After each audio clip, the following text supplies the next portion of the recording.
এবার রাস্তায় নেমেছেন পাকিস্তানের শত শত রূপান্তরকামী তৃতীয় লিঙ্গের মানুষ। দক্ষিণাঞ্চলীয় শহর করাচিতে বিক্ষোভ মিছিল করে তারা সরকারের কাছে দ্রব্যমূল্য নিয়ন্ত্রণ ও নিরাপদ কর্মসংস্থানের দাবি জানিয়েছেন।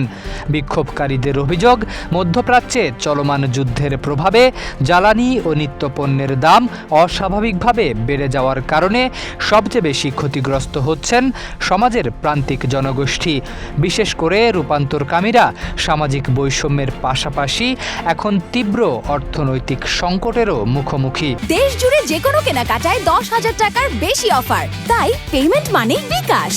করাচির রাজপথে বিক্ষোভকারীরা বিভিন্ন স্লোগান দেন এবং হাতে প্ল্যাকার্ড নিয়ে প্রতিবাদ জানান।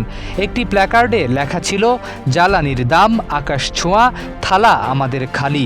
আরেকটিতে লেখা ছিল, আমরা রাজপথে ভিক্ষা করি আর তোমরা ভিক্ষা করো IMF-এর কাছে।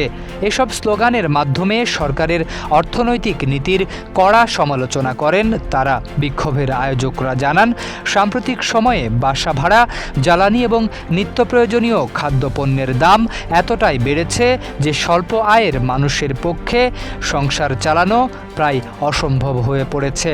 তাদের দাবি, অনগ্রসর জনগোষ্ঠীর জন্য বিশেষ সহায়তা ও নিরাপদ কর্মসংস্থানের ব্যবস্থা করতে হবে।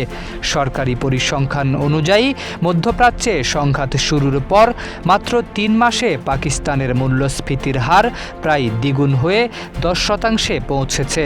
জুন মাসে ভোক্তা মূল্য সূচকও আগের বছরের একই সময়ের তুলনায় 11.1% বেড়েছে। বিশ্লেষকদের মতে এই পরিস্থিতি দেশটির ভঙ্গুর অর্থনীতির ওপর আরও বড় চাপ তৈরি করেছে।